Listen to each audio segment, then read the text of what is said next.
All right, guys, we're back out in the garden this morning. We've been doing a lot of weeding. We're actually doing some picking. We're doing an experiment right now. We're going with all of our varieties of potatoes. We're harvesting a few of them, all of them, stealing them, I guess if you want to call it that, stealing the new potatoes out from under them, just to see. We're shocked.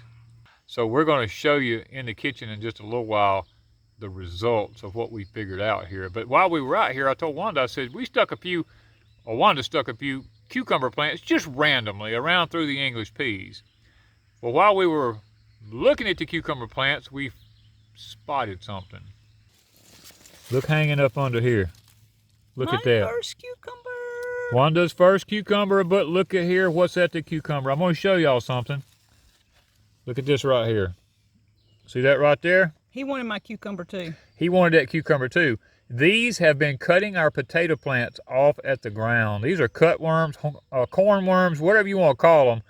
Them things are everywhere. We wondered why our English peas kept dying. Here's one right back here. See this one here? We have a plant that's dead right here. And we kept wondering what's going on with our plants. They're cut off at the ground. Well, we're pretty quickly figuring it out. It's these little culprits right here, these little cutworms. They are in the ground everywhere. We're having to go under all the potato plants.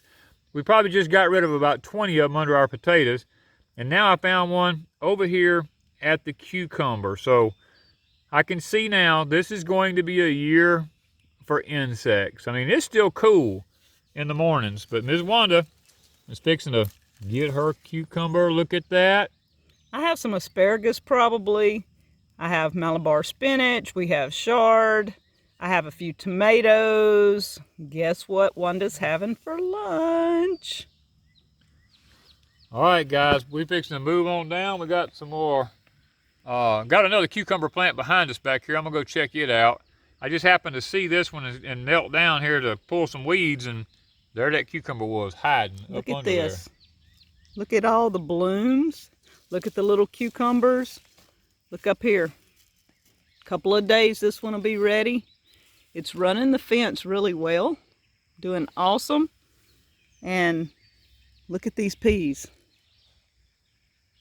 Danny said in a couple of days we're going to be picking peas. They're going to fill out. If we had rain, we would have peas, right? Yep. We're having to water. So it's not getting as much water as we would like, but if we had rain. We just had some rain. And look at the sky. Y'all, we're praying for rain today. All right, guys, we're out here at our blue potatoes. This is the all blue. We're going to dig a couple of them up to eat today just to see as new potatoes, and we do have them. That's one is just sticking on the edge of the plant right under the edge of the dirt. It almost looks black. It's so blue and purple. So I'm going to continue to look. I see some little tiny ones, but I didn't want to ruin the whole plant. We just cut some limbs off and it fell on top of it, and we figured that there's a little one there, but they need to be covered up. So I'm not even going. Our ground is so dry and so hard, so I'm trying to make sure that I'm probably just going to steal one out from under a couple of them here. Just to have a few. I'm gonna look and see the ones that's exposed. See, they're just laying right at the top of the ground here. I want to try to keep them covered up where the sun don't ruin them. All right, so we're back in the house after foraging today, and we're going to talk about the potatoes in a minute. But we've got a mixture of berries. These are dewberries. These are dewberries and huckleberries that Wanda foraged around and picked this morning. Yeah, Danny picked a few of the dewberries. I went out to my GreenStalk and look at this. This chard, it's rainbow chard, and I only picked just a few because I can only eat just so much salad. But this makes a decent salad. I got one of my onions. I just took one piece off because that's more than enough onion. Then I have a few stalks of asparagus. I went and got 4 or 5 leaves of Malabar spinach. A little bit of our garlic chives, and these are really mild, so you can eat quite a few and it doesn't phase you. my cucumber. And then we have a few tomatoes from the older greenhouse. So we're still getting quite a bit, but you want to talk about these amazing potatoes right now. Well, y'all know we planted 11 different varieties of potatoes this year. We went through and stole potatoes from, y'all saw in the, gonna see in a clip, we stole some of the potatoes from some of them. Some of them we did not because they don't have anything yet. We started with the blue. We started with the blue ones. We had the Adirondack blue and the all blue. Now they are both running about neck and neck here. They're about the size of a quarter to a 50-cent piece. Yeah. So they're coming along. Of course, we're in the middle of a drought here right now. We ain't had any rain. We've been trying to water a little bit with the tractor. Then we chose the red Norlands. Okay. Now, the red Norlands are the same way. They're about the size of a quarter to a 50-cent piece. That's about the size of them. Then we had, this is different completely. Okay. This one here,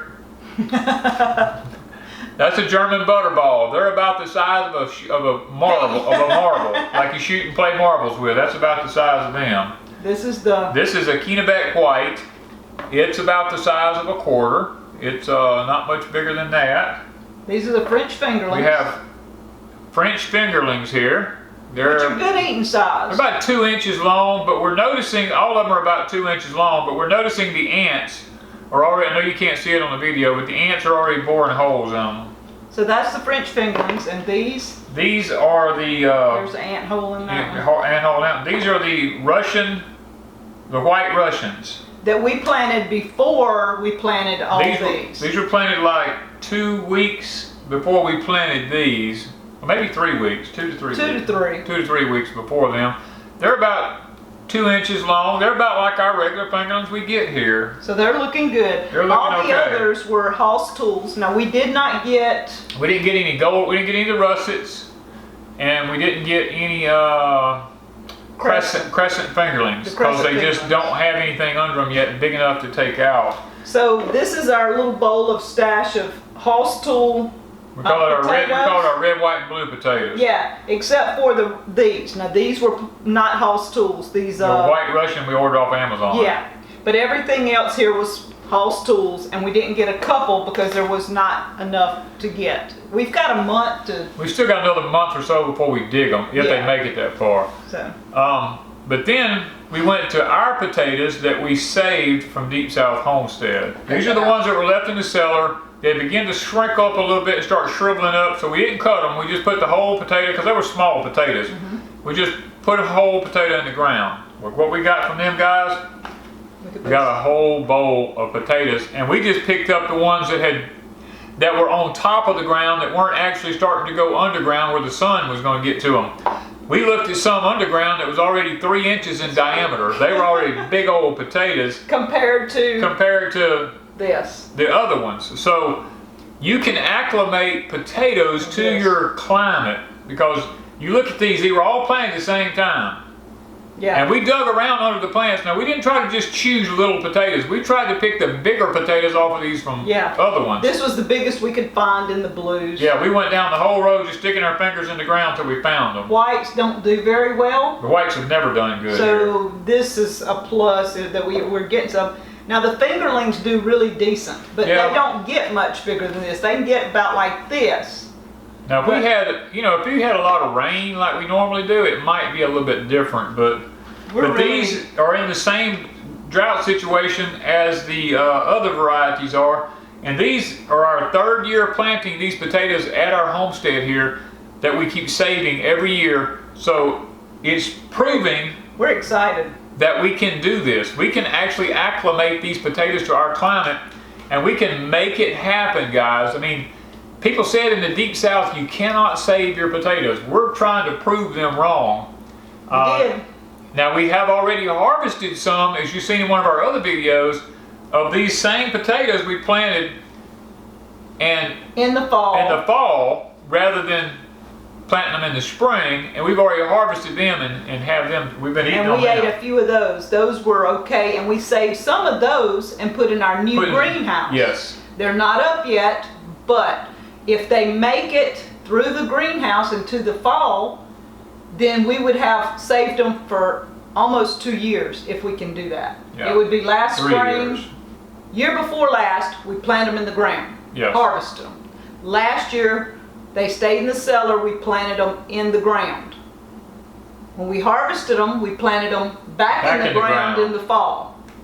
Then we harvested them and put them in the greenhouse, and we're going to see how that goes. We'll see how it goes. It may be too warm in the greenhouse, we don't know, but irregardless of that, we have proven that we can save our potatoes and make this happen. So Some in the cellar and some in the ground. some in the cellar, some in the ground. We're figuring it out. They're not big potatoes in the ground. No, they're not big. They're averaging about, about this size. But you can take these and plant them. You plant the whole potato. And so it doesn't have to be these big old gigantic potatoes to plant and chop up and all. You can plant these. What we're coming to the realization of is that people are digging their potatoes too early. We're leaving ours once the plants die and completely go away. We're leaving them another 2 weeks. Now, If we can. if we can, it depends on the weather. If it's really wet and rainy, we have to just go ahead and dig them. Because ants. the ants will get into them. But if not, Even dry weather, the ants. and we get can leave them, and we have good weather, we're gonna leave them an extra 2 weeks because the skin on the outside gets really hard on them. And that causes them to store longer. So Now, the ones I'm going to can, we may dig up some for canning. Yes. Because those I like to just scrub them Yeah. off and throw them in with a little bit of the skin on them, because the first 2 weeks with the skin on them is the perfect time that's for a canning. perfect time for canning. If you let the skin get tough, you can't get it off. Yeah. So I'm gonna cook some of these after a while. We're gonna see what I can do with them. And it may just be simply boiling them in butter. Who knows? Who knows? We'll just find out how it works. We're gonna do is we're gonna taste them and see what the difference in the taste is on them. This is our forage for today, what we've been doing, and we'll talk to you later. Time for the taste test. Ms. Wanda has baked these, looks like. Yes, I put olive oil on them and salt, and I made a tray so I know which ones are which. Okay? The blue ones, obviously, you can tell what is. Yep. These on this side are the crescent. No. White Russian. White Russian. These are White Russian. These are the French. These are the red New Orleans. New Orleans. These are the, what were those, Kennebecks? Yeah. And then these are the Deep South. So, Okay. which one you want to try first? You kind of anxious for that blue one, I want aren't to you? try that blue one out here.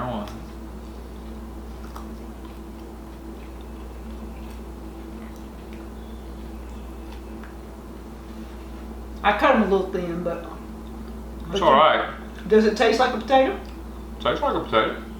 If you'd have to close your eyes because you're sticking something blue in your To be mouth. honest with you, it tastes like a potato chip. It really does, doesn't it? It really does. It tastes like a potato Okay. chip. Let's go with the what is it? The White Russian? fingerlings.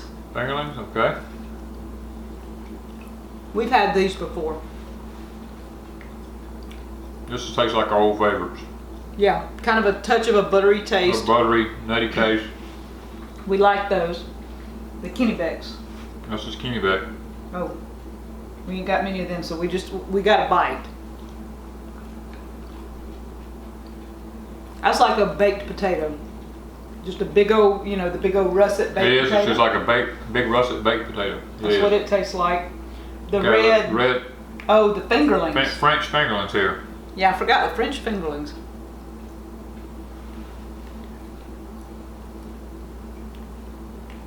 Tastes like a new, fresh red potato. It does taste like a fresh dug potato. Yeah. Yeah, like our red potatoes. Like our red ones that's been fresh dug. Okay, so now this is the red New New Orleans. Orleans. Give my mouth time to readjust. Now they don't taste like our regular red potatoes. They're more of a, I don't know what that taste is. That's different. That's a total different taste. I don't like it. I like our red potatoes better. All right, so let's try our red potatoes because I'm just That curious. is different. I don't know what the difference I don't know is. what the taste is, but it's different.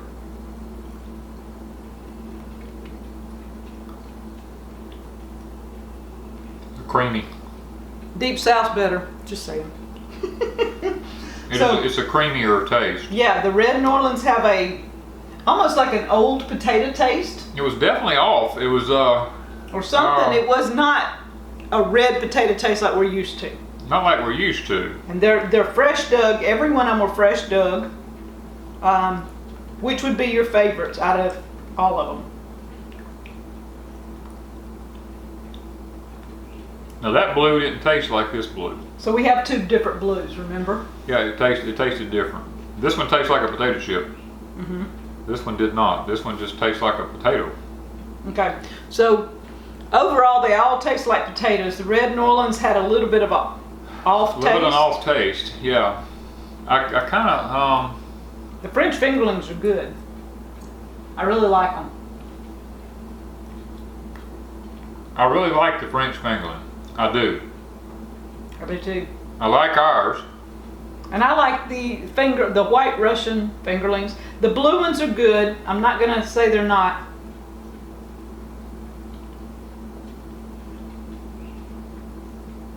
It's just that they're not, I guess it doesn't taste like any potato I've tasted exactly. It's a little bit different. It's a little different. A little different. It and the red New Orleans are different. So Yeah, these 3 varieties. the Kennebags, yeah. Well, not just so No. there'd be 4 varieties. Now the Kennebags was all right. The Kennebags were okay. It was the 2 blues, the red New Now Orleans. this is a German butterball here. Yeah, I remember it. there was only one of them. That's not a bad potato. Okay. So overall, Not a bad. The red New Orleans was the worst. yeah, I'd say worst, and one of the blue. The blue on this side had kind of a potato chip taste. It was like It was okay. It was like eating potato chips. This was just a bland potato. Yeah, it didn't have much flavor. The French fingerlings were awesome. The French fingerlings were very good. The white Russians were really good.